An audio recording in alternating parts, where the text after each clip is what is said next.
Are you ready for the newest thriller eliminator movie that blows all others in its class out of the water?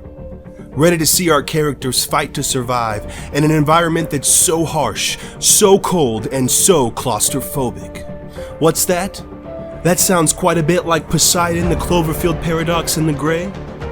But wait.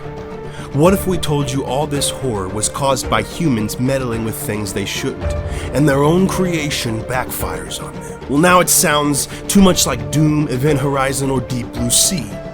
But what if we said that our characters would die off one by one until only a select few are left and decide to fight back? Too much like Final Destination, Anaconda, or The Thing? So maybe these characters would all have distinct cliché personalities and would be killed off one by some sort of creature. Well, that's pretty similar to Life, Predator, or Alien, but instead the creature isn't from space, but it's from Earth itself. No, not like Resident Evil, 30 Days of Night, or Hollow Man. It's different because there are so many of these creatures that the odds are kind of overwhelming. You know, like The Descent, Pitch Black, or Dawn of the Dead. Seriously though, these movies all sound the same. Coming this past 4 decades, every Eliminator movie ever. And just when you thought the cliches were over, we bring you Underwater. Welcome to the Cinema R&R Movies. Hey everybody, welcome back to my living room. Here we are yet again for another spoiler-free review.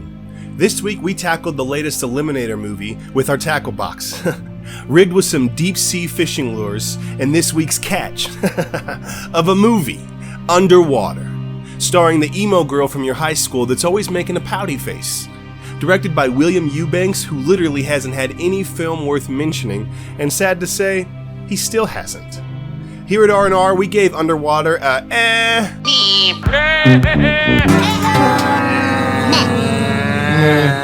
2 out of 5 Abe Sapiens. This movie was quite underwhelming. Maybe it was so underwhelming because it was underwater.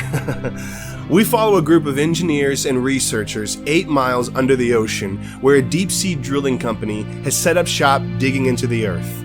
And that's literally all we know. Now, we know that sounds like a lot of other films out there, but let us assure you that this plot is as original as our 30-day movie challenge we came up with. It dives headfirst into the plotless story in the very first scene, skipping right over any character introductions or any kind of setup. I guess you could say that their development was, suffocated, crushed, imploded. You see what I did there, Bob? Yeah. I know. The only frame of reference that we have is the information given through the opening credit sequence, which, may we add, was a great use of this usually wasted space. These films are usually focused on getting straight to killing people off. So we have all of your classic Eliminator roles. We have the funny guy, played by the funny guy, the leader, played by Night Fox, the serious, previously traumatized one, played by old Stoneface Stewart. Sorry, not even glasses can fix that deadpan facial expression. We have the scared rookie, and we also have the smart guy, right? And then, cliche. Vincent Cassel is one of the only likable characters here, and TJ Miller plays the same character that he has from every single role he's ever had. But somehow, he's really likable, and I suppose that he's found his niche. The film has a few things going for it. First off, it wasn't delayed, it came out, it was a movie. That's about it. But seriously, the score is worth noting. It's suspenseful, it doesn't do anything really new, just like this movie. But, it's worth noting. One problem is the movie has so much bass in it that you have to constantly play with the volume, though. The sound mixing is a little off, you're turning it down for the music and up with the dialogue. We get that you want to be dark and brooding, but try to mix it a little better next time. The film also has decent CGI, along with some creative close-up camera angles. Since we're 8 miles underwater, most of the film is very dark. The effects seem authentic, and there are definitely several moments that you get the claustrophobic or breathless feeling that they were obviously going for. Now that's generated because of a great score, sound effects, and awesome camera angles. But honestly guys, that's all we have for today. With an rating, Underwater may be worth one watch, but certainly no more. This flick will depressurize you fairly quick.